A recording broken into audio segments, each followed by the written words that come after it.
साम्राज्य, सामान्यांचा असामान्य आवाज।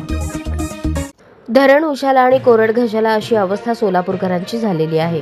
उजनी सोलापूर समांतर जलवाहिनीचे काम पूर्ण झाल्यानंतर सोलापूर शहराला पुरेसे आणि दिवस कमी होऊन पाणी पुरवठा होईल अशी आशा असतानाच आता सातत्याने पाईपलाईन फुटून सोलापूर शहराचा नियमित पाणी पुरवठा विस्कळीत होऊ लागला आहे। असाच प्रकार मंगळवारी दुपारी बाळे पुलाजवळ घडला।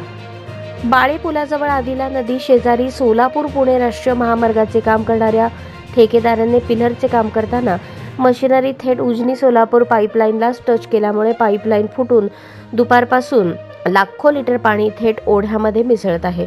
सोलापूर महानगरपालिकेचे सहाय्यक अभियंता तपन टक्के आपल्या टीमसह स्पॉटवर काम करत आहेत। पाण्याचा फ्लो मोठा असल्यामुळे कामामध्ये अडचणी निर्माण होत आहेत। केवळ आणि केवळ राष्ट्रीय महामार्गाचे काम करणाऱ्या ठेकेदाराच्या चुकीमुळे सोलापूरकरांवर मात्र पाणी टंचाईचे संकट ओढवले आहे।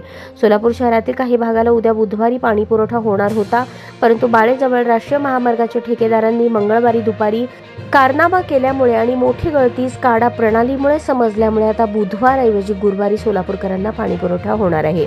सोलापूर महानगरपालिकेचे पाणी पुरवठा विभागाचे सहाय्यक अभियंता तपन टक्के यांनी तांत्रिक कारणास्तव आणि दुरुस्तीचे काम हाती घेण्यात येत असल्यामुळे पाणी पुरवठा आता बुधवारऐवजी गुरुवारी होणार असल्याचे परिपत्रक काढले आहे।